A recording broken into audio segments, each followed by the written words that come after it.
أشهد أن لا إله إلا الله وحده لا شريك له وأشهد أن محمدا عبده ورسوله أما بعد فأعوذ بالله من الشيطان الرجيم بسم الله الرحمن الرحيم الحمد لله رب العالمين الرحمن الرحيم مالك يوم الدين إياك نعبد وإياك نستعين اهدنا الصراط المستقيم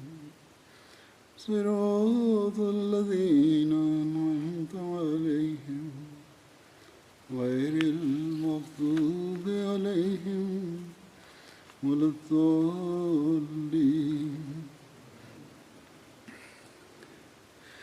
إلا تنصروه وقد نصره الله إذ أخرجه الذين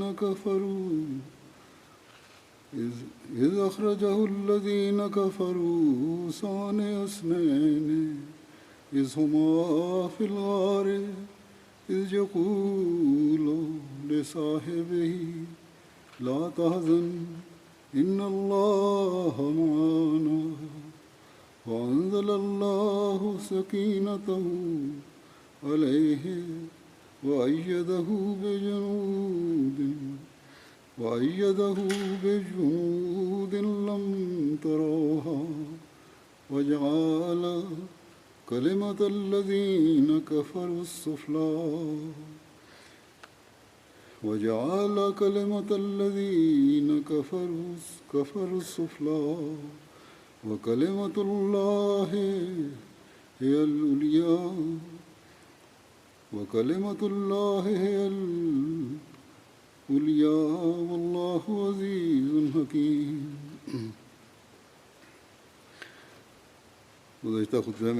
கடந்த ஹுத்பாவில் ஹசரத் அபுபக்கர் ரலியல்லாஹு அன்ஹு அவர்களின் சௌர் குகை சம்பவங்கள் கூறப்பட்டு வந்தன.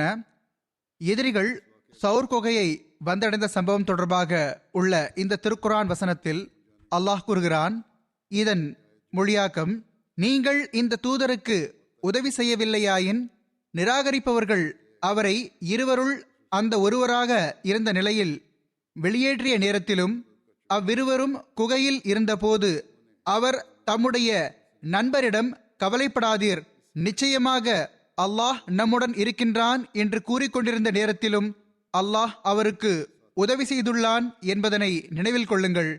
பின்னர் அல்லாஹ் அவருக்கு தனது அமைதியினை இறக்கி நீங்கள் காணாத படைகளை கொண்டு அவன் அவருக்கு உதவி செய்து நிராகரிப்பவர்களின் வார்த்தையை மிகவும் கீழ்த்தரமானதாக்கிவிட்டான். அல்லாஹ்வின் வார்த்தையே எப்போதும் மிக உயர்ந்தது. அல்லாஹ் மிகைத்தவனும் நுட்பமான ஞானமுள்ளவனும் ஆவான். திருக்குர்ஆனில் சௌர் குகை சம்பவம் குறித்து இவ்வாறு கூறப்பட்டுள்ளது. மக்கத்து காஃபிர்கள் குகை வாசலில் நின்று கொண்டு பேசிக் கொண்டிருந்தனர். அதை கேட்ட ஹசரத் அபுபக்கர் ரலியல்லாஹு அவர்கள், ஒருவேளை ஹசரத் நபிகள் நாயகம் ஸல்லல்லாஹு அலைஹி வஸல்லம் அவர்கள் இங்கே பிடிக்கப்பட்டு விட்டால் என்ன ஆகுமோ என்று பதற்றமடைந்தார்கள். முழு இஸ்லாமோ இந்த அருளுக்குரிய நபரையே சார்ந்திருந்தது. ஹசரத் அபுபக்கர் ரலியல்லாஹு அவர்களிடம் ஏற்பட்ட இந்த பதற்றத்தை ஹசரத் ரசூலுல்லாஹி ஸல்லல்லாஹு அலைஹி வஸல்லம் அவர்கள் கண்டபோது அன்னார் கூறினார்கள், லா தஹ்சன் இன்னல்லாஹ மஅனா, கவலைப்படாதீர் அபுபக்ரே, நிச்சயமாக நமது இறைவன் நம்முடன் இருக்கிறான். ஹசரத் ரசூலுல்லாஹி ஸல்லல்லாஹு அலைஹி வஸல்லம் அவர்களை பின்தொடர்ந்தவாறு அந்த மக்கள் சௌர் குகை அருகே வந்து சேர்ந்ததும் தடம் பார்த்து சொல்பவன் கூறினான், இதற்கு பிறகு அவர்கள் இருவரும் எங்கே காலடி எடுத்து வைத்தார்கள் என்று எனக்கு தெரியவில்லை. அந்த மக்கள் குகையை நெருங்கியதும் தடம் பார்த்து சொல்பவன் கூறினான், இறைவன் மீது ஆணையாக நீங்கள் யாரை தேடி வந்துள்ளீர்களோ அவர் இதற்கு மேல் செல்லவில்லை. குகை வாசல் நின்று கொண்டு அந்த தடம் பார்த்து சொல்பவன் இந்த அனைத்து விஷயங்களையும் பேசிய போது, மேலும் ஒருவர் குகைக்குள் எட்டி பார்க்கவும் நினைத்த போது உமையா பின் ஹல்ஃப் சிடுசிடுத்துக் கொண்டு அலட்சியமான தோரணையில் கூறினான், இந்த சிலந்தி கூட்டையும் மரத்தையும் நான் முஹம்மது ஸல்லல்லாஹு அலைஹி வஸல்லம் பிறப்பதற்கு முன்பிலிருந்தே இங்கு பார்த்து கொண்டிருக்கிறேன். உங்கள் மூளை என்ன ஆனது?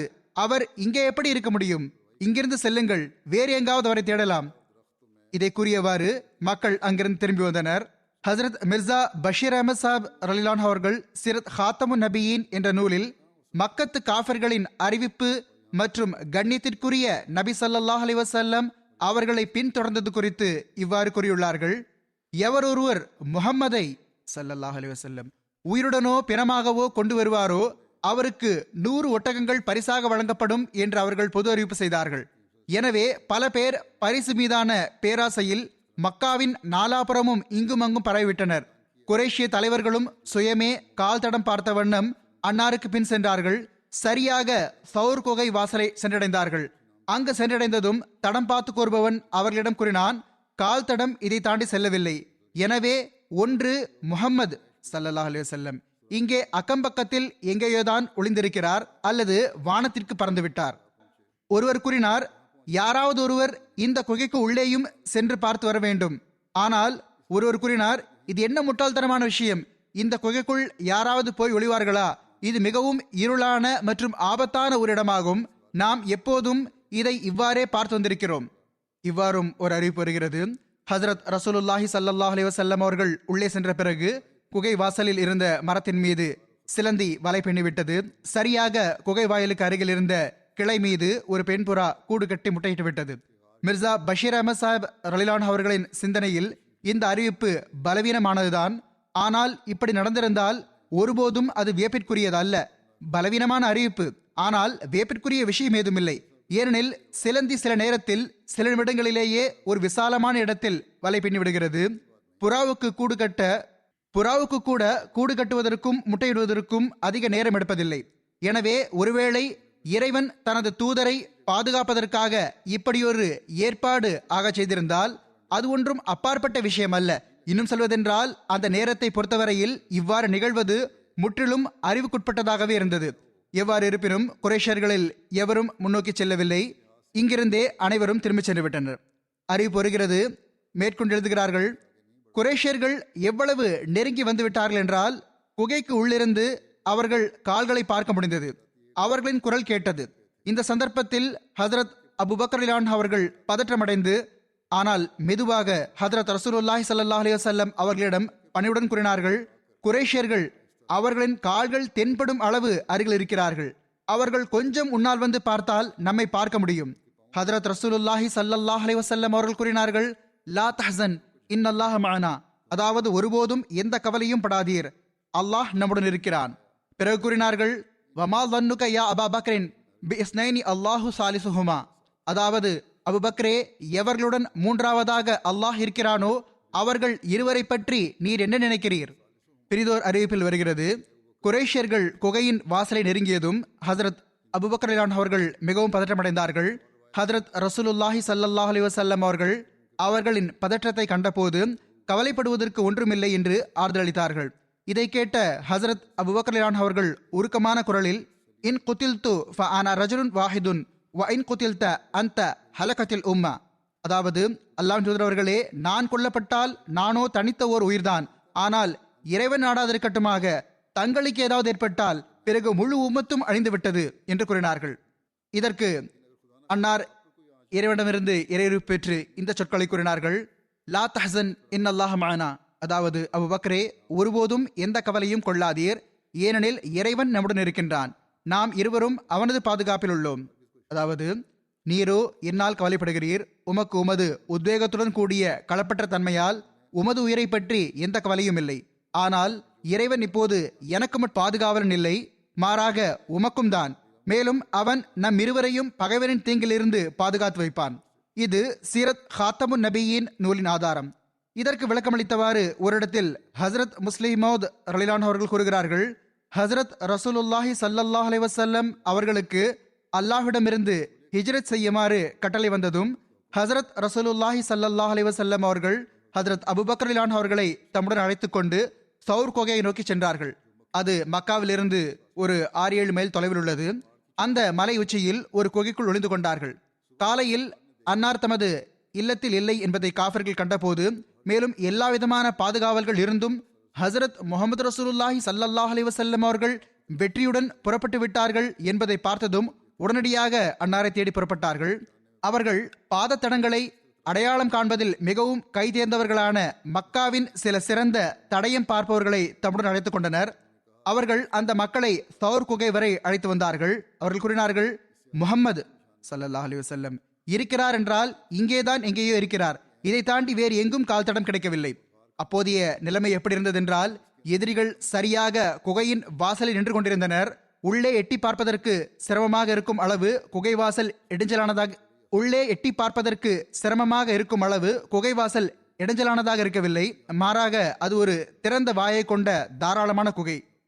அதற்குள் எட்டி பார்த்து யாராவது உள்ளே இருக்கிறார்களா இல்லையா என்று மிகவும் சுலபமாக கண்டறிந்திருக்க முடியும். ஆனால் இப்படிப்பட்ட நிலையிலும் கூட ஹசரத் முகமது ரசூலுல்லாஹி ஸல்லல்லாஹு அலைஹி வஸல்லம் அவர்களுக்கு எந்த அச்சமும் ஏற்படவில்லை. இன்னும் சொல்வதென்றால், அன்னாரின் ஆன்மீக ஆற்றலின் பரக்கத்தால் ஹசரத் அபூபக்கர் ரலியல்லாஹு அவர்களின் உள்ளமும் வலுவாக இருக்கிறது. அவர்கள் மூசாவின் தோழர்களைப் போன்று நாம் பிடிக்கப்பட்டோம் என்று கூறவில்லை. மாறாக அவர்கள் ஏதாவது கூறினார்கள் என்றால் இதைத்தான் கூறினார்கள், அல்லாஹ்வின் தூதரவர்களே, எதிரி எவ்வளவு அருகில் வந்துவிட்டான் என்றால் அவன் சற்று பார்வையை தாழ்த்தினாலும் நம்மை பார்க்க முடியும். ஆனால் ஹசரத் ரசூலுல்லாஹி ஸல்லல்லாஹு அலைஹி வஸல்லம் அவர்கள் கூறினார்கள், உஸ்குத் யா அபூபக்கரின் இஸ்னானி அல்லாஹு சாலிசுஹுமா, அபூபக்கர் அமைதியாக இருங்கள், இப்பொழுது நாம் இருவரில்லை, நம்முடன் மூன்றாவதாக இறைவனும் இருக்கிறான். பிறகு அவர்களால் எவ்வாறு நம்மை பார்க்க முடியும்? ஆக இவ்வாறே நிகழ்ந்தது. எதிரிகள் குகை வாசலை வந்தடைந்தும் கூட அவர்களுக்கு முன்னோக்கி சென்று எட்டி பார்க்க வாய்ப்பு கிடைக்கவில்லை. அவர்கள் அங்கிருந்தே பிதற்றிய வண்ணம் வெற்றி பேச்சுகளை பேசியவாறு திரும்பி சென்று விட்டார்கள். ஆக இந்த சம்பவத்தின் ஓர் அம்சம் இதுவாகும். அதாவது, மூசாவின் தோழர்கள் பதற்றமடைந்து மூசாவே நாம் பிடிக்கப்பட்டோம் என்று கூறினர். ஆக ஒரு வகையில் அவர்கள் தம்முடன் சேர்த்து ஹதரத் மூசா அலை இஸ்லாம் அவர்களையும் பிடித்தெழுத்தார்கள். இப்போது நாம் அனைவரும் ஃபிரௌனுடைய பிடியில் சிக்க இருக்கிறோம் என்று நினைத்தனர்.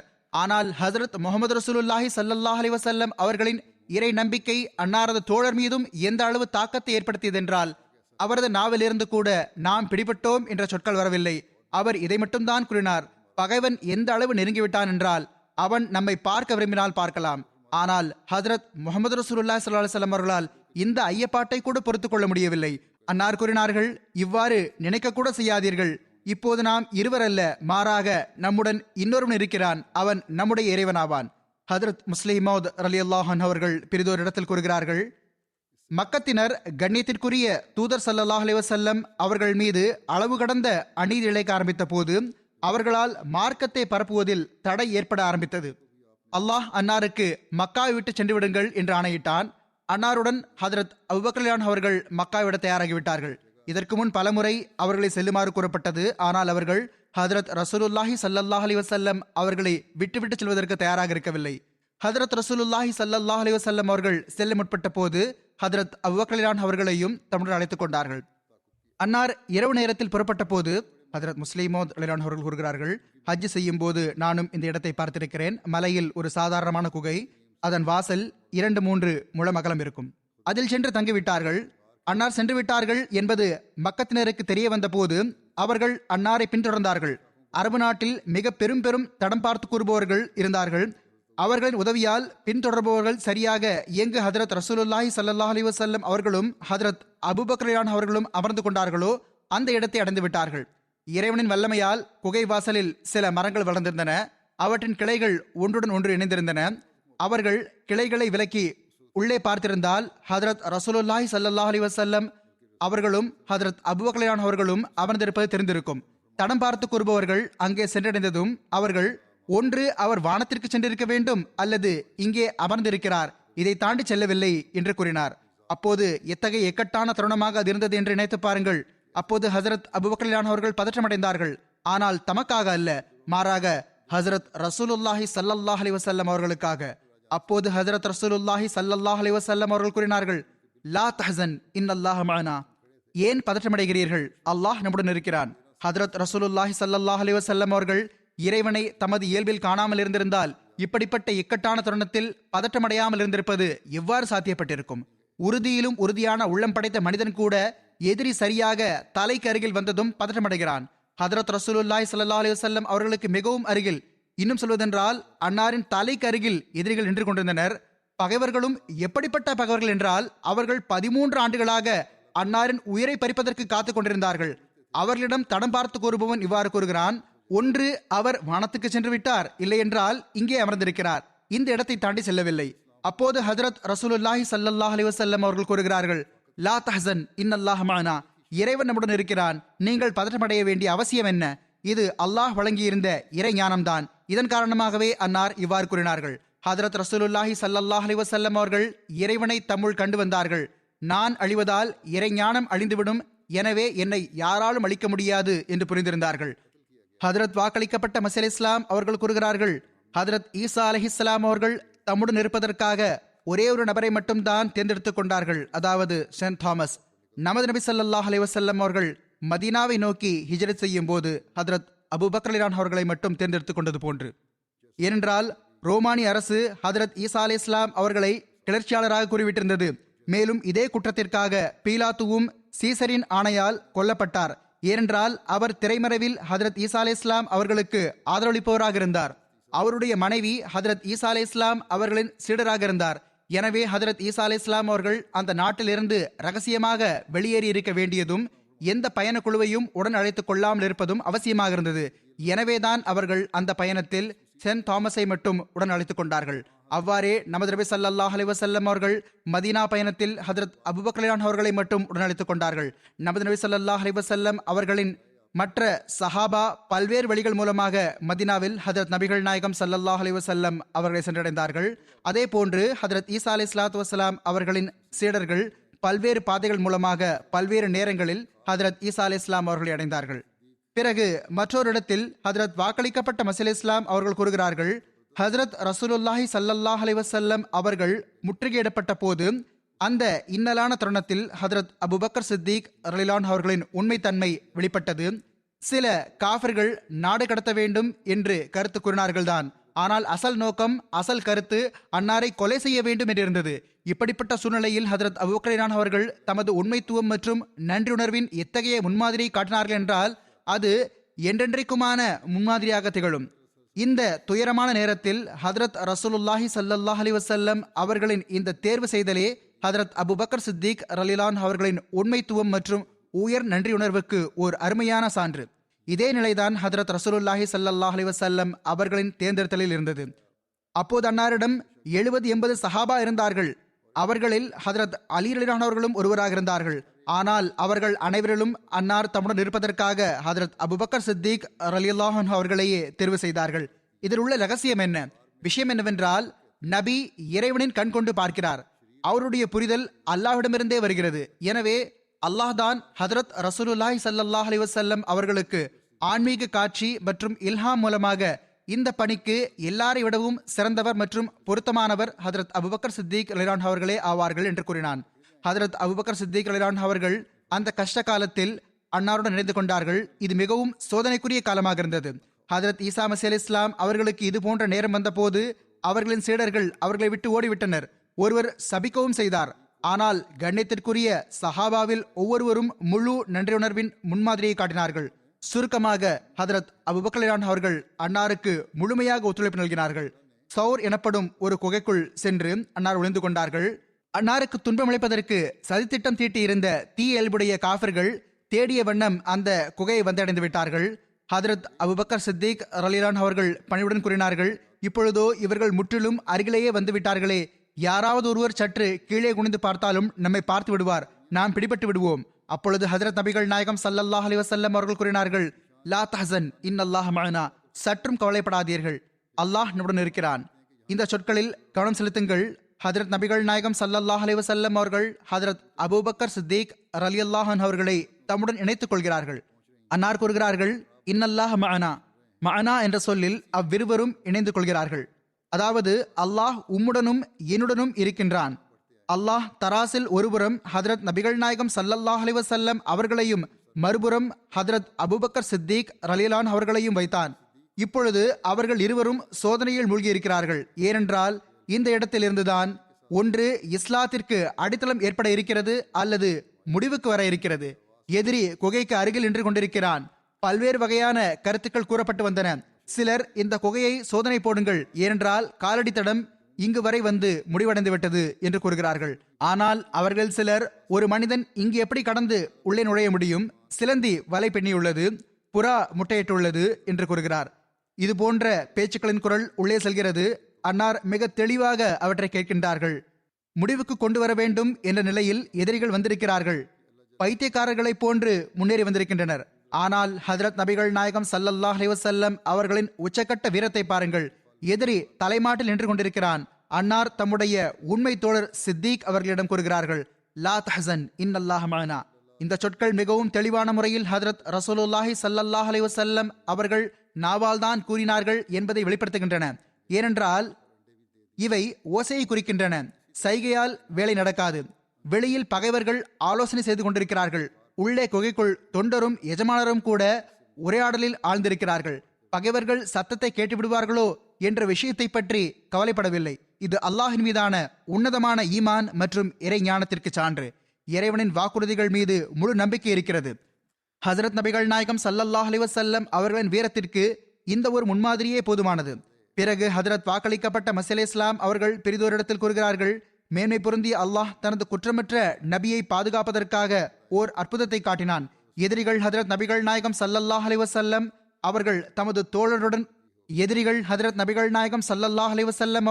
தமது தோழருடன் ஒளிந்திருந்த அந்த குகை வரை வந்து விட்டார்கள். ஆனால் அவர்களால் ஹஜ்ரத் நபிகள் நாயகம் ஸல்லல்லாஹு அலைஹி வஸல்லம் அவர்களை பார்க்க முடியவில்லை. ஏனென்றால் அல்லாஹ் ஒரு ஜோடி புறாவை அனுப்பிவிட்டான். அது அன்று இரவே குகை வாசலில் கூடு கட்டிவிட்டது, முட்டையும் விட்டுவிட்டது. இவ்வாறே இறை கட்டளைக்கு ஏற்ப சிலந்தி அந்த குகையில் தனது வீட்டை கட்டிவிட்டது. அதனால் எதிரிகள் ஏமாந்து போய் தோல்வியுற்று திரும்பி சென்று விட்டனர். பிறகு அறிவிப்பில் வருகிறது, முன்னரே தீர்மானிக்கப்பட்ட திட்டப்படி ஹஜ்ரத் அபூபக்கர் அவர்களின் திறமையான துடிப்பான மகன் ஹஜ்ரத் அப்துல்லா பின் அபிபக்கர் அவர்கள் இரவு குகைக்கு வருவார்கள். பகல் முழுவதுமான மக்காவின் எல்லா செய்திகளையும் தெரிவிப்பார்கள், வழிகாட்டல் பெறுவார்கள். பிறகு அதிகாலையில் மக்காவிலேயே இரவை கழித்தது போல் மக்கா திரும்பி சென்று விடுவார்கள்.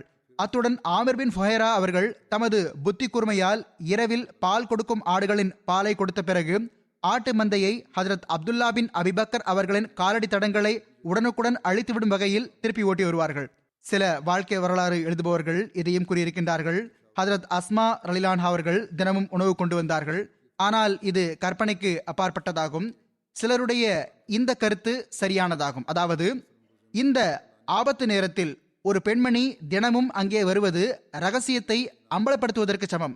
ஹஜ்ரத் அப்துல்லா பின் அபிபக்கர் தினமும் வந்து கொண்டிருந்தார்கள் எனும்போது, பிறகு ஹஜ்ரத் அஸ்மா ரலிலான் அவர்கள் உணவு கொண்டு வருவதற்கான தேவைதான் என்ன இருந்திருக்க முடியும்? எவ்வாறு இருப்பினும் அல்லாஹ்வின் அறிவான். ஆனால் 3 நாட்கள் இவ்வாறே கலந்துவிட்டன. பக்கத்தினர் அருகில் இருக்கும் இடங்களில் தேடி முடித்து தோல்வியடைந்த பிறகு அவர்கள் தங்களுக்குள் ஆலோசனை செய்து ஒரு பெரிய பரிசுக்கான அறிவிப்பு செய்த வண்ணம் அக்கம்பக்கத்து ஊர்களுக்கு முரசு அறிவிப்பவர்களை அனுப்பிவிட்டார்கள். அவர்கள் இவ்வாறு அறிவிப்பு செய்து கொண்டிருந்தார்கள், முஹம்மதை ஸல்லல்லாஹு அலைஹி வஸல்லம் உயிருடனோ பிணமாகவோ கொண்டு வரக்கூடிய சூழலில் 100 ஒட்டகம் பரிசளிக்கப்படும். இவ்வளவு பெரிய பரிசின் மீதான பேராசை பல மக்களை ஹஜ்ரத் நபிகள் நாயகம் ஸல்லல்லாஹு அலைஹி வஸல்லம் அவர்களை மீண்டும் புத்துணர்வோடு தேட வைத்துவிட்டது. மறுபுறம் 3 நாட்கள் முழுமையடைந்ததும் வாக்குறுதிப்படி அப்துல்லா பின் அரிகத்திடம் அவர் 3 நாட்களுக்கு பிறகு காலை வேளையில் ஒட்டகங்களை எடுத்துக்கொண்டு வந்து சேர வேண்டும் என்று உறுதிமொழி பெறப்பட்டது. இந்த அறிவிப்பில் இருந்து சவுர் குகையிலிருந்து மதீனாவுக்கான பயணம் காலை வேளையில் ஆரம்பமானது என்ற கருத்து கிடைக்கிறது. ஆனால் புகாரியிலேயே இருக்கும் இன்னொரு அறிவிப்பில் பயணம் இரவு நேரத்தில் ஆரம்பமானது என்ற விளக்கம் இருக்கிறது. ஹஜ்ரத் மிர்சா பஷீர் அஹமத் சாஹிப் ரலிலான் அவர்கள் அப்துல்லா பின் அரிகத் பற்றி குறிப்பிட்டவாறு இவ்வாறு எழுதியிருக்கிறார்கள், ஹஜ்ரத் ரசூலுல்லாஹி ஸல்லல்லாஹு அலைஹி வஸல்லம் அவர்களும் ஹஜ்ரத் அபூபக்கர் சித்திக் ரலிலான் அவர்களும் முன்னரே அவரிடம் தமது ஒட்டகங்களை ஒப்படைத்து வைத்திருந்தார்கள். மேலும் 3 இரவுகளுக்கு பிறகு 3வது நாள் காலையில் ஒட்டகங்களை அழைத்துக் கொண்டு சவுர் குகை வந்தடைய வேண்டும் என்று புரிய வைத்திருந்தார்கள். ஆக அவர் தீர்மானப்படி வந்து சேர்ந்து விட்டார். இது புகாரியின் பிரசித்தி பெற்ற அறிவிப்பாகும். ஆனால் வரலாற்று ஆசிரியர்கள் ஹஜ்ரத் ரசூலுல்லாஹி ஸல்லல்லாஹு அலைஹி வஸல்லம் அவர்கள் இரவில் புறப்பட்டதாக எழுதுகிறார்கள். புகாரியின் இன்னொரு அறிவிப்பிலேயே அதற்கு சான்று கிடைக்கிறது. ஹஜ்ரத் ரசூலுல்லாஹி ஸல்லல்லாஹு அலைஹி வஸல்லம் அவர்கள் இரவில் பயணமாகியிருப்பார்கள் என்பதே நெருங்கிய யூகமாக இருக்கிறது. ஹஜ்ரத் ரசூலுல்லாஹி ஸல்லல்லாஹு அலைஹி வஸல்லம் அவர்கள் திங்கட்கிழமை இரவு ரபியுல் அவ்வல் பிறை 1 அன்று குகையிலிருந்து வெளியேறி பயணமானார்கள். இப்னு சாத் அவர்கள் கூற்றுப்படி அன்னார் ரபியுல் அவ்வல் 4ஆம் தேதிக்கு திங்கட்கிழமை இரவு இப்னு சாத் அவர்களின் கூற்றுப்படி அன்னார் ரபியுல் அவ்வல் 4ஆம் தேதிக்கு திங்கட்கிழமை இரவு குகையிலிருந்து புறப்பட்டார்கள். முதல் தேதி வியாழக்கிழமையை குறிக்கிறது. சஹி புகாரியின் விரிவுரையாளர் அல்லாமா இப்னு ஹஜர் அஸ்கலானி எழுதுகிறார்கள், இமாம் ஹாக்கிம் கூறினார்கள், இது குறித்து தொடர் கருத்துக்கள் உள்ளன. அதாவது ஹசரத் நபிகள் நாயகம் ஸல்லல்லாஹு அலைஹி வஸல்லம் அவர்கள் மக்காவிலிருந்து புறப்பட்டது திங்கட்கிழமை, மதினாவிற்கு சென்றடைந்ததும் திங்கட்கிழமை. முஹம்மது பின் மூசா அஹ்வார் ஜமியை தவிர. அவர் கூறுகிறார், ஹஜரத் நபிகள் நாயகம் ஸல்லல்லாஹு அலைஹி வஸல்லம் அவர்கள் மக்காவிலிருந்து வியாழக்கிழமை என்று புறப்பட்டார்கள். அல்லாமா இப்னு ஹஜர் அவர்கள் இந்த அறிவிப்புகளில் ஒப்புமை ஏற்படுத்திய வண்ணம் எழுதுகிறார்கள், ஹஜரத் ரசூலுல்லாஹி ஸல்லல்லாஹு அலைஹி வஸல்லம் அவர்கள் மக்காவிலிருந்து வியாழக்கிழமை என்று புறப்பட்டார்கள். குகையில் வெள்ளி, சனி, ஞாயிறு 3 இரவுகள் தங்கிய பிறகு திங்கட்கிழமை இரவு மதினாவிற்கு பயணமானார்கள். ஹஜரத் நபிகள் நாயகம் ஸல்லல்லாஹு அலைஹி வஸல்லம் அவர்கள் குஸ்வா என்ற ஒட்டகத்தின் மீது பயணமானார்கள். ஹஜரத் அபூபக்கர் ரலியல்லாஹு அவர்கள் தமது ஒட்டகத்தில் தம்முடன் ஆமிர் பின் ஃபுஹைரா அவர்களை அமர்த்திக் கொண்டார்கள். அரீகத் தமது ஒட்டகத்தில் பயணமானார். ஹஜரத் அபூபக்கர் ரலியல்லாஹு அவர்களிடம் வீட்டில் மொத்தம் 5000 அல்லது 6000 திர்ஹம் இருந்தது. அதையும் உடன் எடுத்துக் கொண்டார்கள். சில அறிவிப்புகளுக்கு ஏற்ப ஹஜரத் அஸ்மா ரலியல்லாஹு அவர்கள் உணவு கொண்டு வந்தார்கள். அதில் பொரித்த ஆட்டிறைச்சி இருந்தது. ஆனால் அங்கு வந்ததும் உணவு மற்றும் தண்ணீர் பையை கட்டுவதற்கு துணி ஏதும் இல்லை என்பது தெரிந்தவுடன் ஹஜரத் அஸ்மா ரலியல்லாஹு அவர்கள் தமது இடுப்பு துணியை அவிழ்த்து 2 பாதியாக கழித்தார்கள். ஒன்றை வைத்து உணவையும் ஒன்றை வைத்து தண்ணீர் பையின் வாயையும் கட்டினார்கள். கண்ணியத்திற்குரிய நபி ஸல்லல்லாஹு அலைஹி வஸல்லம் அவர்கள் ஹஜரத் அஸ்மா ரலியல்லாஹு அவர்களுக்கு சொர்க்கத்தில் 2 இடுப்பு துணி கிடைப்பதற்கான நற்செய்தியை வழங்கினார்கள். பிறகு அனைவருக்கும் விடை கொடுத்தார்கள். இவ்வாறு துஆ செய்தவாறு பயணத்தை தொடங்கினார்கள். அல்லாஹும்ம அஸ்ஹிப்னி ஃபி சஃப்ரி வஹ்லுஃப்னி ஃபி அஹ்லி. அல்லாஹ்வே, என்னுடைய பயணத்தில் என்னுடன் இருப்பாயாக, என்னுடைய குடும்பத்தாருக்கு என்னுடைய பிரதிநிதியாக இருப்பாயாக. ஏற்கனவே கூறப்பட்டதற்கு ஏற்ப இடுப்பு கச்சையை வைத்து உணவை கட்டும் சம்பவம் ஹஜரத் அபூபக்கர் ரலியல்லாஹு அவர்களுடைய வீட்டிலிருந்து புறப்படும் போது நடந்ததாகும். ஆனால் எவ்வாறு இருப்பினும் இங்கும் இது குறிப்பிடப்பட்டுள்ளது. வரலாற்றில் 2 இடங்களில் இது குறிப்பிடப்பட்டுள்ளது.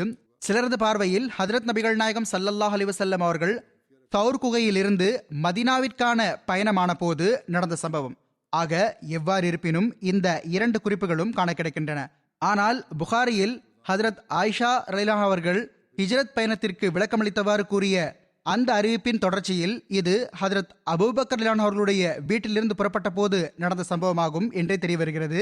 எனவே புகாரியின் அறிவிப்பிற்கு முன்னுரிமை வழங்குவது அதிகம் பொருத்தமானதாக இருக்கும். ஏனெனில் முதலாவது தௌர் குகையில் தங்குவது ரகசியமாக வைக்கப்பட்டிருந்த போது அங்கு ஹஜரத் அஸ்மா ரலியல்லாஹு அவர்கள் உணவு எடுத்துக்கொண்டு செல்வது குறிப்பாக கண்காணிக்கப்பட்டிருக்கும். ஹஜரத் அப்துல்லா பின் அபிபக்கர் அவர்கள் மற்றும் ஹஜரத் ஆமிர் பின் ஃபுஹைரா அவர்கள் இந்த 2 ஆண்களும் தினமும் ரகசியமாக சென்று கொண்டிருந்தார்கள் எனும்போது பிறகு ஒரு பெண்மணி செல்வது பாதுகாப்பு மற்றும் முன்னெச்சரிக்கையின் தேட்டங்களுக்கு எதிரானதாக தென்படுகிறது. எவ்வாறு இருப்பினும் வீட்டில் இடுப்பு கச்சை வைத்து உணவை கட்டக்கூடிய அந்த சம்பவத்திலும் ஹஜரத் அஸ்மா ரலியல்லாஹு அவர்களின் மாய்ந்து போதலும் அளவு கடந்த நேசத்தின் சிறு பொறியும் சிறப்பாக தென்படுகிறது. அந்த நேரத்தில் உணவை கட்டுவதற்காக வேறு ஏதாவது பொருளை தேடுவதில் நேரத்தை வீணடிப்பதற்கு பதிலாக துரிதமாக செயல்பட்டார். குகையில் நடந்த சம்பவமாக இருக்கும், ஏனென்றால் அங்கு எந்த பொருளும் இருக்கவில்லை. ஆனால் இந்த சம்பவம் வீட்டிலும் நடந்திருக்கலாம். அதாவது உடனடியாக எந்த பொருளும் கிடைத்திருக்காது, நேரம் வீணாகிவிடுமோ என்ற ஐயப்பாட்டில் தமது இடுப்பு துணியை அவிழ்த்து உணவை கட்டி ஹஜரத் அபூபக்கர் அவர்களுக்கும் ஹஜரத் நபிகள் நாயகம் ஸல்லல்லாஹு அலைஹி வஸல்லம் அவர்களுக்கும் விடை கொடுத்து அனுப்பினார்கள். எனவே புகாரியின் அறிவிப்பிற்கு ஏற்ப உணவை கட்டக்கூடிய சம்பவம் ஹஜரத் அபூபக்கர் அவர்களுடைய வீட்டிலிருந்து விடைபெறும் போது நடந்திருக்கும் என்பது அதிகம் சரியாக தெரிகிறது. இது அல்லாமல் சௌர் குகையில் இருந்து மதீனாவை நோக்கி பயணத்தை துவக்கிய போது நடந்த சம்பவமாக இருக்கிறது. எவ்வாறு இருப்பினும் அல்லாஹ் நன்கறிவான். ஹஜரத் அஸ்மா கூறுகிறார்கள், ஹஜரத் ரசூலுல்லாஹி ஸல்லல்லாஹு அலைஹி வஸல்லம் அவர்களும் ஹஜரத் அபூபக்கர் அவர்களும் ஹிஜ்ரத் செய்வதற்காக புறப்பட்ட போது ஹஜரத் அபூபக்கர் அவர்கள் தமது எல்லா செல்வங்களையும் உடன் எடுத்துக் கொண்டார்கள். அது 5 அல்லது 6000 திர்ஹம்களை கொண்டதாக இருந்தது. ஹஜரத் அஸ்மா கூறுகிறார்கள், எங்களுடைய பாட்டனார் அபு குஹாஃபா எங்களிடம் வந்தார். அப்பொழுது அவருடைய கண் பார்வை சென்று விட்டிருந்தது. அவர் கூறினார், அல்லாஹ் மீதானையாக அவர், அதாவது ஹஜரத் அபூபக்கர் அவர்கள் தன்னுடைய இயல்பை கொண்டு மட்டுமல்லாமல் தனது செல்வத்தின் மூலமாகவும் உங்களை கஷ்டத்தில் ஆழ்த்தி சென்றுள்ளார் என்று நினைக்கிறேன். ஹஜரத் அஸ்மா கூறினார்கள், இதற்கு நான், இல்லை பாட்டனாரே, ஒருபோதும் இல்லை, அவர்களோ எங்களுக்காக நிறைய செல்வங்களை விட்டு சென்றுள்ளார்கள் என்று கூறினேன். ஹஜரத் அஸ்மா கூறினார்கள், நான் சில கற்களை எடுத்து எங்கள் தந்தையார் பணம் வைக்கும் ஜன்னல் ஓரத்தில் வைத்துவிட்டு அவற்றின் மீது துணியை போட்டுவிட்டேன். நான் என்னுடைய பாட்டனாரின் கையை பிடித்து அந்த பணத்தின் மீது உங்கள் கைகளை வையுங்களேன் என்று கூறினேன். எனவே அவர்கள் அதில் தமது கையை வைத்தார்கள். அவர் உங்களுக்காக இவ்வளவு விட்டு சென்றிருக்கிறார் என்றால் பரவாயில்லைதான், அவர் நல்ல வேலைதான் செய்திருக்கிறார் என்று கூறினார். ஹதரத் அஸ்மா கூறுகிறார்கள், அல்லாஹ் மீது ஆணையாக ஹதரத் அபூபக்கர் அவர்கள் எங்களுக்காக எதுவும் விட்டு செல்லவில்லை. ஆனால் நான் அந்த முதியவருக்கு இவ்வாறு மனநிறைவு அளிக்க வேண்டும் என்று விரும்பினேன். ஹதரத் மிர்சா பஷீர் அஹமத் சாப் ரலிலான் அவர்கள் சௌர் குகையில் இருந்து புறப்பட்டதை குறித்து கூறியவாறு எழுதுகிறார்கள். சௌர் குகையில் இருந்து புறப்பட்டு ஹதரத் நபிகள் நாயகம் ஸல்லல்லாஹு அலைஹி வஸல்லம் அவர்கள் சில அறிவிப்புகளில் அல் குஸ்தி என்று சொல்லப்பட்டுள்ள ஓர் ஒட்டகத்தின் மீது பயணமானார்கள். இன்னொன்றின் மீது ஹதரத் அபூபக்கர் அவர்களும் அவர்களின் பணியாள் ஆமிர் பின் ஃபுஹைராவும் பயணமானார்கள். பயணத்தை துவங்கும் போது ஹதரத் ரசூலுல்லாஹி ஸல்லல்லாஹு அலைஹி வஸல்லம் அவர்கள் மக்காவை நோக்கி கடைசியாக பார்த்தவாறு துயரத்தோடு இவ்வாறு கூறினார்கள், மக்கா நகரமே, நீ எனக்கு எல்லா இடங்களை காட்டிலும் பிரியமான பூமி. ஆனால் உனது மக்கள் என்னை இங்கு வசிக்க விடுவதில்லை.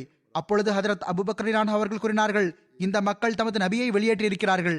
இப்பொழுது இவர்கள் கண்டிப்பாக அழிவுக்குள்ளாவார்கள். ஹதரத் முஸ்லிம் மௌத் ரலியல்லாஹு அவர்கள் கூறுகிறார்கள், 2 நாள்கள் இதே குகையில் காத்திருந்த பிறகு முன்னரே தீர்மானிக்கப்பட்டிருந்த ஆலோசனைக்கு ஏற்ப இரவு நேரத்தில் குகைக்கு அருகில் பயண விலங்குகள் கொண்டு வரப்பட்டன. வேகமாக ஓடக்கூடிய 2 ஒட்டகங்கள் மீது ஹதரத் முகமது ரசூலுல்லாஹி ஸல்லல்லாஹு அலைஹி வஸல்லம் அவர்களும் அன்னாருடைய தோழரும் பயணமானார்கள். ஓர் ஒட்டகத்தின் மீது ஹதரத் முகமது ரசூலுல்லாஹி ஸல்லல்லாஹு அலைஹி வஸல்லம் அவர்களும் வழிகாட்டக்கூடிய மனிதரும் பயணமானார்கள். இருவரும் ஒரே ஒட்டகத்தில் இருந்ததாகவும் ஒரு அறிவிப்பில் வந்துள்ளது. ஓர் அறிவிப்பிலோ 3 ஒட்டகங்கள் வந்துள்ளன. எவ்வாறு இருப்பினும் 2வது ஒட்டகத்தில் ஹதரத் அபூபக்கர் அவர்களும் அவர்களின் ஊழியர் ஆமிர் பின் ஃபுஹைரா அவர்களும் புறப்பட்டார்கள். மதினாவிற்கு பயணமாவதற்கு முன் ஹதரத் ரசூலுல்லாஹி ஸல்லல்லாஹு அலைஹி வஸல்லம் அவர்கள் தமது முகத்தை மக்காவின் பால் திருப்பினார்கள். அன்னார் நபித்துவ பட்டம் பெற்ற ஹதரத் இஸ்மாயில் அலைஹிஸ்ஸலாம் அவர்களுடைய காலத்திலிருந்து அன்னாரின் மூதாதையர்கள் வசித்து வந்த அந்த புனிதமான நகரத்தை கடைசியாக பார்த்தார்கள். அன்னார் மனவேதனையுடன் அந்த நகரத்தை பார்த்து கூறினார்கள், மக்கா நகரமே, நீ எனக்கு எல்லா இடங்களை காட்டிலும் அதிக பிரியமான பூமி. ஆனால் உன்னுடைய மக்கள் என்னை இங்கு வசிக்க விடுவதில்லை. அப்பொழுது ஹதரத் அபூபக்கர் அவர்கள் மிகவும் கவலை தோய்ந்த விதத்தில் கூறினார்கள், இந்த மக்கள் தமது நபியை வெளியேற்றியுள்ளார்கள். இப்போது இவர்கள் நிச்சயம் அழிந்து போவார்கள். ஒரு அறிவிப்புக்கு ஏற்ப ஜுஹ்ஃபா என்ற இடத்தை அடைந்த போது, ஜுஹ்ஃபா மக்காவிலிருந்து கிட்டத்தட்ட 82 மைல் தொலைவில் அமைந்திருக்கிறது. அங்கு சென்றதும் இந்த வசனம் இறங்கியது, இன்னல்லதி ஃபரல அலைக்கல் குர்ஆன் லரஆது கைலா மஆத். இந்த குர்ஆனின் போதனையினை உமக்கு கடமையாக்கியவன் உம்முடைய திரும்புமிடத்திற்கு உம்மை நிச்சயமாக கொண்டு வருவான். இரவு முழுவதும் இந்த பயணம் தொடர்ந்தது. எதுவரை என்றால், மதிய நேரம் வர ஆரம்பித்ததும் ஒரு பாறையின் நிழலில் இளைப்பாறுவதற்காக பயணக்குழு நின்றது. ஹதரத் அபூபக்கர் அவர்கள் படுக்க விரித்தார்கள். கண்ணியத்திற்குரிய தூதர் ஸல்லல்லாஹு அலைஹி வஸல்லம் அவர்களிடம் ஓய்வு எடுக்குமாறு கேட்டுக்கொண்டார்கள். ஹதரத் நபிகள் நாயகம் ஸல்லல்லாஹு அலைஹி வஸல்லம் அவர்கள் படுத்துக் கொண்டார்கள். பிறகு பின்தொடர்பவர்களில் யாரும் வந்துவிடவில்லையே என்பதை பார்ப்பதற்காக ஹசரத் அபூபக்கர் அவர்கள் வெளியே வந்துவிட்டார்கள். இதற்குள் தூரத்திலிருந்து ஓர் ஆடு மேய்ப்பவரும் நிழலை தேடி அந்த பக்கம் வந்தார். ஹதரத் அபூபக்கர் அவர்கள் கூறுகிறார்கள், நான் அவரிடம், இளைஞனே, நீ யாருடைய அடிமை என்று கேட்டேன். அவர் கூறினார், குறைஷிகளின் ஒரு நபருடைய அடிமையாவேன்.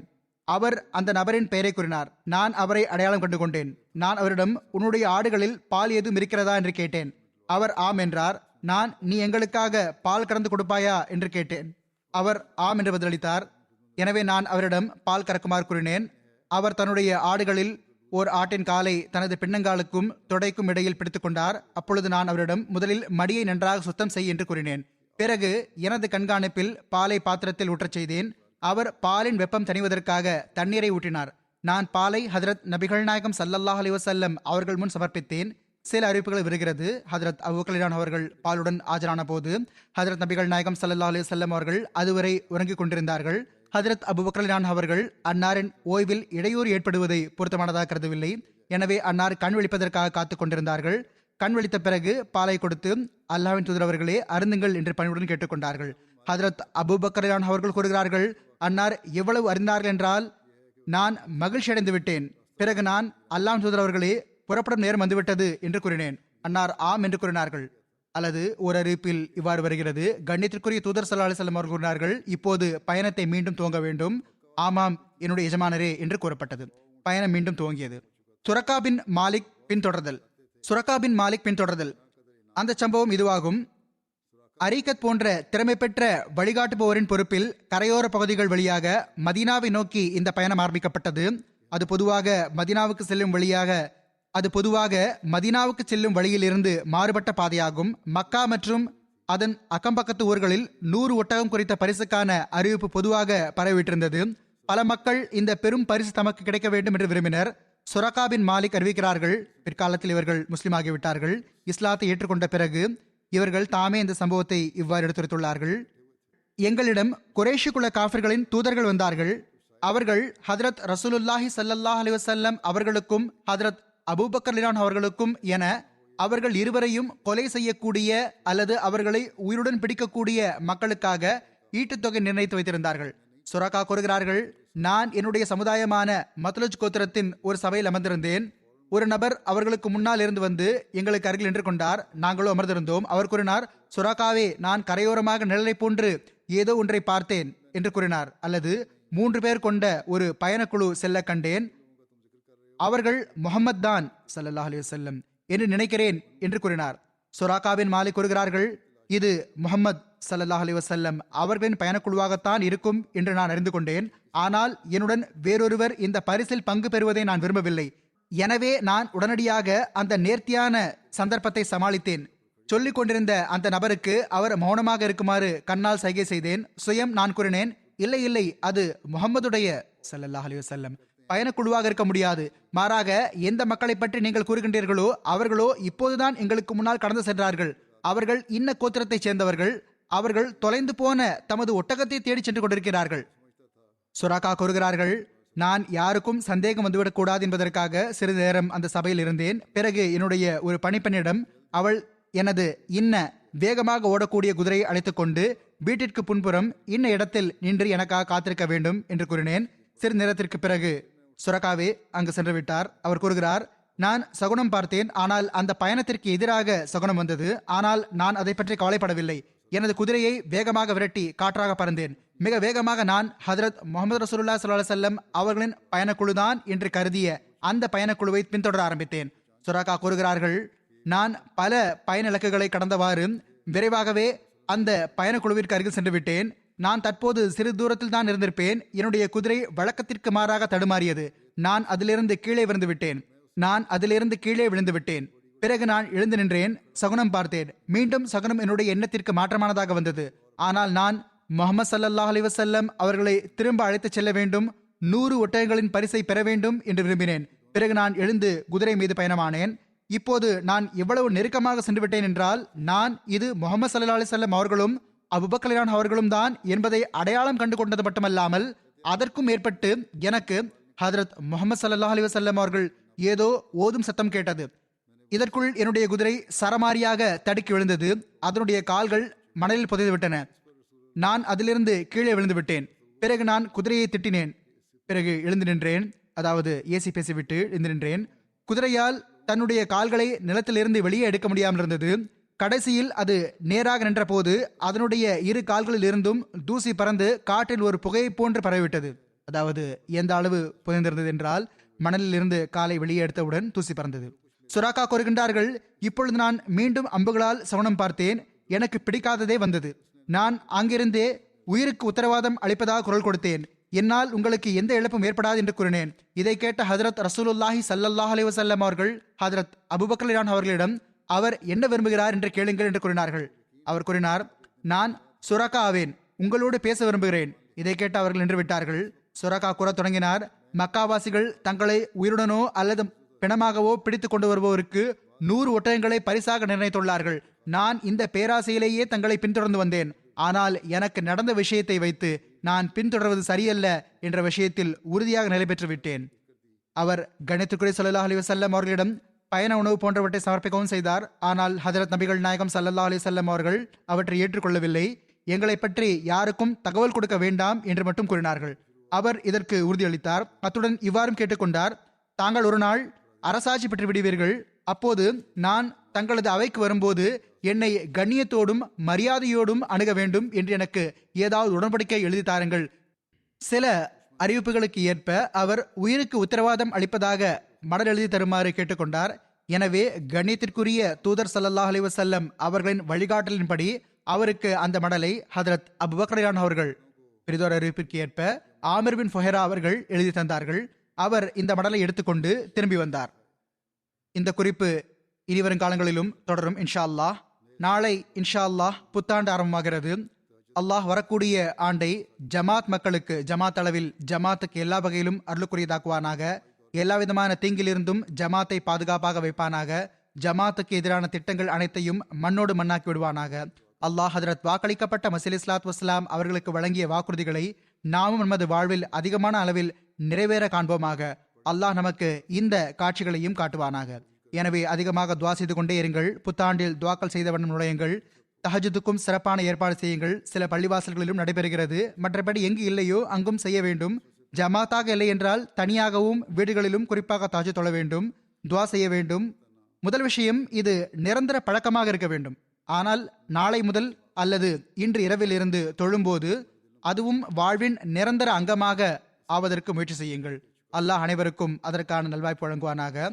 துரூத் ஷெரீஃப் மற்றும் இஸ்திக்ஃபார் போக இந்த துவாக்களையும் அதிகம் ஓதி வாருங்கள். ரப்பனா லா துஸிக் குலூபனா பஅத இஸ் ஹதைதனா வஹப் லனா மின் லதுன்க ரஹ்மா இன்னக அன்தல் வஹ்ஹாப். எங்கள் இறைவா, நீ எங்களுக்கு நேர்வழி காட்டியதன் பின்னர் எங்கள் உள்ளங்களை கோணலாக்காதிருப்பாயாக. எங்களுக்கு உன்னிடமிருந்து அருளை வழங்குவாயாக. நிச்சயமாக நீயே வாரி வழங்குபவனாவாய். பிறகு இந்த துவாவை மோதுங்கள். ரப்பனக்ஃபிர் லனா ஸுனூபனா வ இஸ்ராஃபனா ஃபீ அம்ரினா வ ஸப்பித் அக்தாமனா வன்சுர்னா அலல் கௌமில் காஃபிரீன். எங்கள் இறைவா, எங்கள் குறைபாடுகளாகிய குற்றங்களையும் எங்கள் செயல்களில் எங்களின் வரம்பு மீறுதல்களையும் எங்களுக்கு மன்னித்தருள்வாயாக. எங்கள் காலடிகளை உறுதிப்படுத்துவாயாக. மேலும் நிராகரிக்கும் மக்களுக்கு எதிராக எங்களுக்கு உதவி செய்வாயாக. அல்லாஹ் எல்லா அஹ்மதிக்கும் இதற்கான நல்வாய்ப்பு வழங்குவானாக. இப்போது ஜும்மாவிற்கு பிறகு நான் சில ஜனாசா காயப் தொழ வைப்பேன். அவர்களை பற்றிய நட்புறுப்புகளையும் எடுத்து வைக்க விரும்புகிறேன். முதல் குறிப்பு மதிப்பிற்குரிய மலிக் ஃபாரூக் அஹமத் கோக்கர் சாஹிப் அவர்களை பற்றியது. இவர்கள் முல்தான் மாவட்டத்தின் அமீராக இருந்திருக்கிறார்கள். இவர்கள் டிசம்பர் 18 அன்று 80 வயதில் வஃபாத் ஆனார்கள். இன்னா லில்லாஹி வ இன்னா இலைஹி ராஜிஊன். இவர்களின் தந்தை மதிப்பிற்குரிய மலிக் உமர் அலி கோக்கர் சாஹிப் ஆவார்கள். அவர்கள் ரைசே முல்தான் என்று அழைக்கப்பட்டு வந்தார்கள்.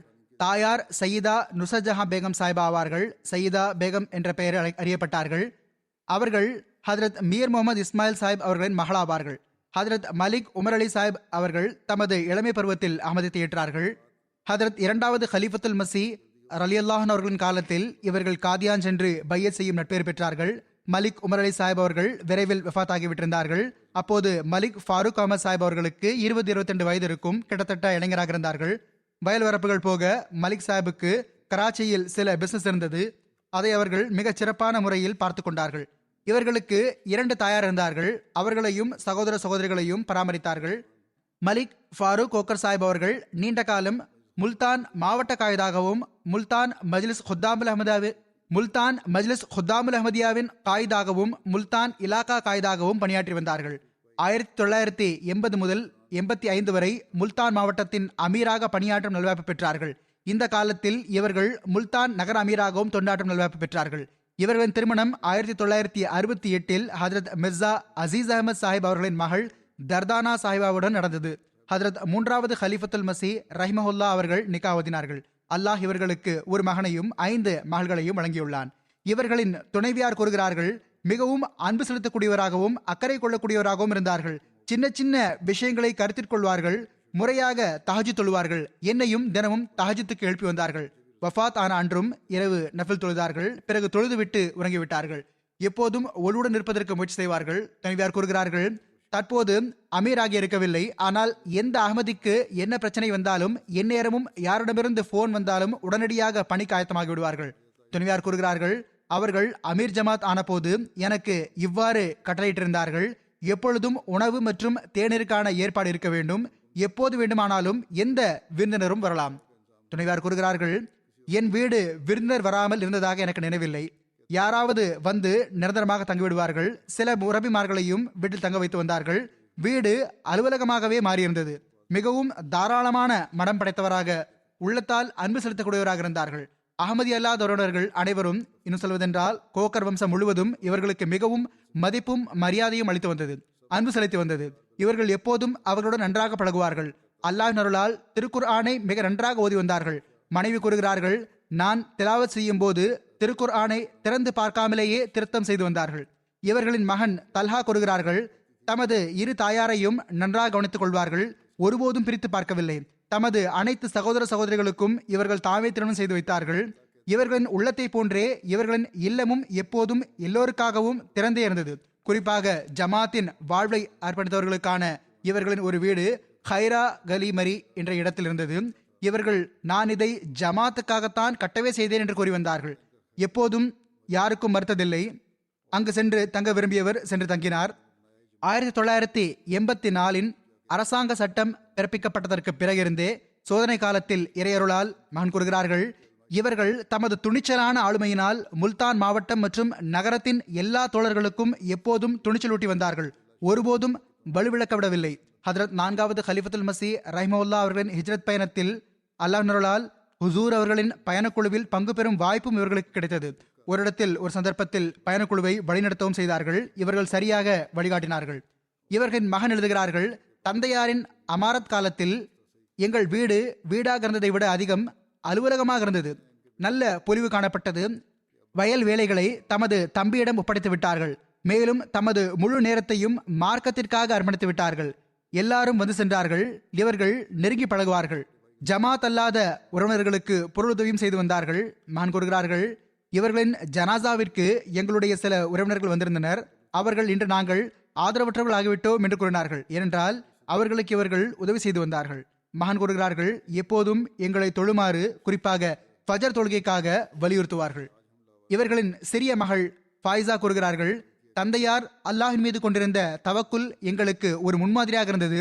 எல்லா வகையான காலத்தையும் பார்த்தார்கள். இளமையில் அனாதையானார்கள்.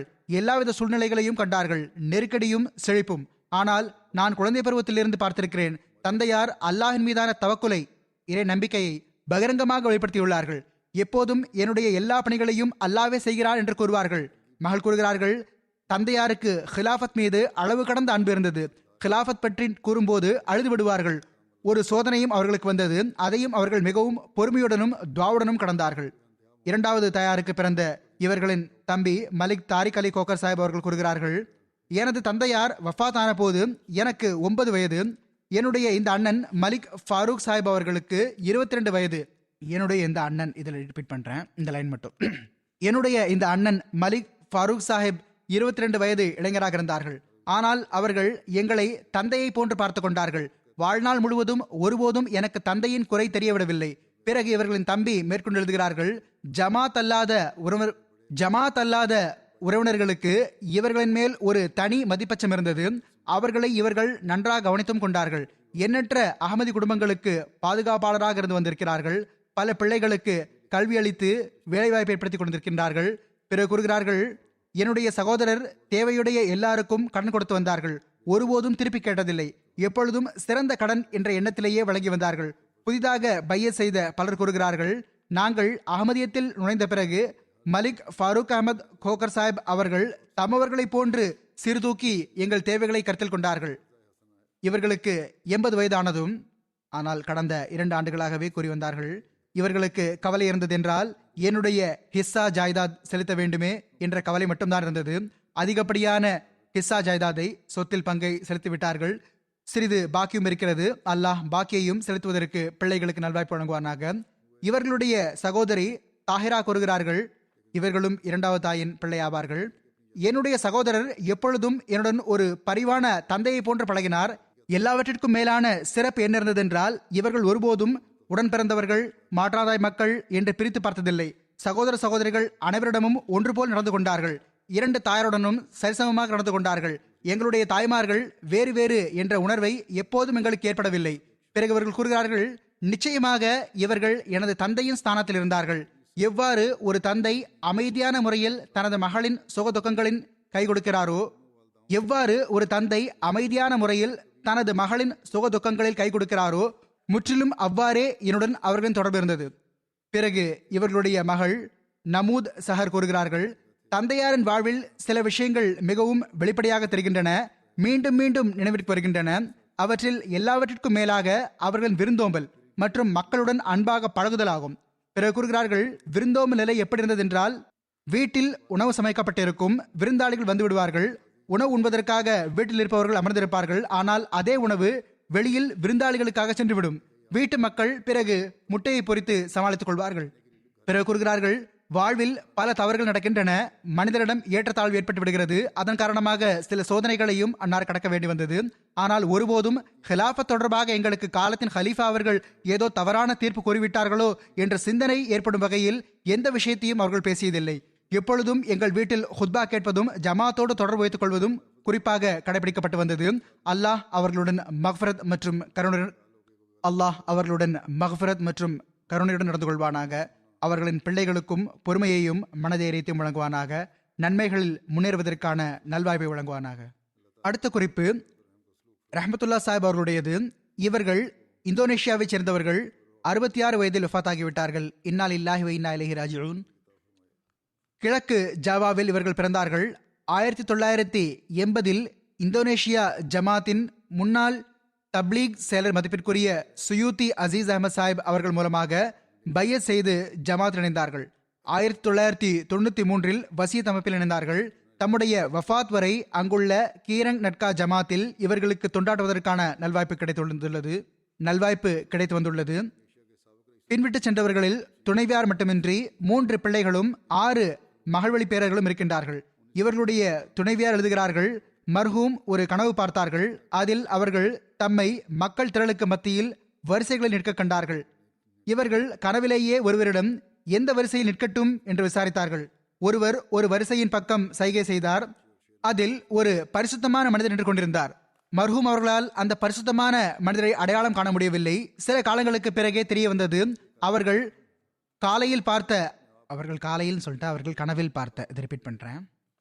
கனவில் பார்த்த அந்த தூய நபர் ஹசரத் வாக்களிக்கப்பட்ட மசீஹ் இஸ்லாம் ஆவார்கள்.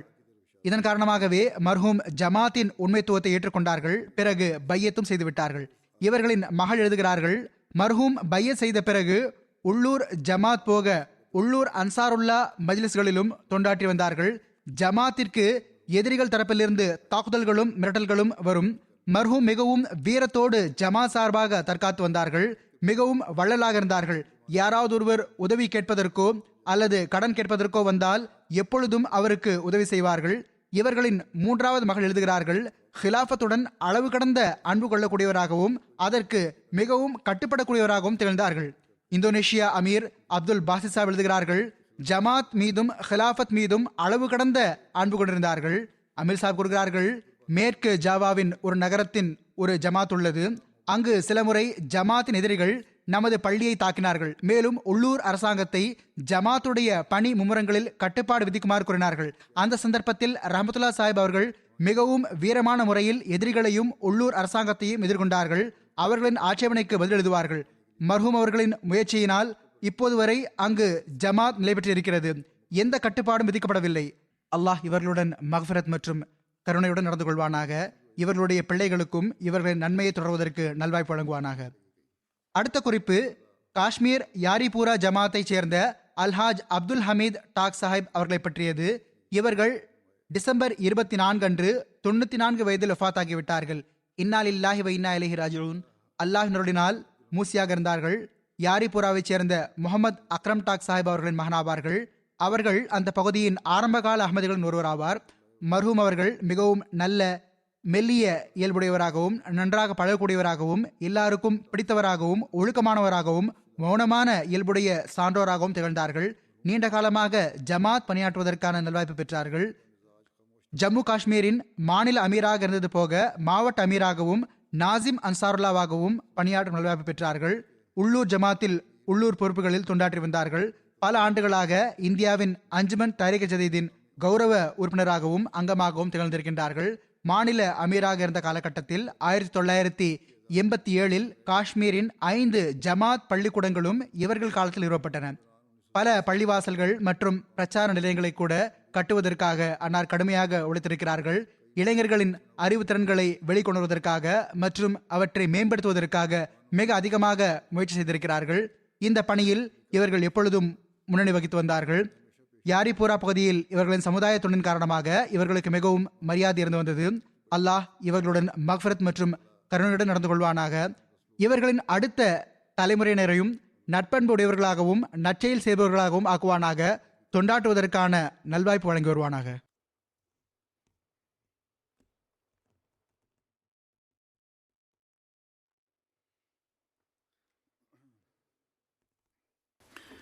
الحمد لله الحمد لله نحمده ونستعينه ونستغفره ونؤمن به ونتوكل عليه ونعوذ بالله من شرور أنفسنا ومن سيئات أعمالنا من يهده الله فلا مضل له ومن يضلل فلا هادي له ونشهد أن لا إله إلا الله ونشهد أن محمدا عبده ورسوله عباد الله رحمكم الله إن الله يأمر بالعدل والإحسان وإيتاء ذي القربى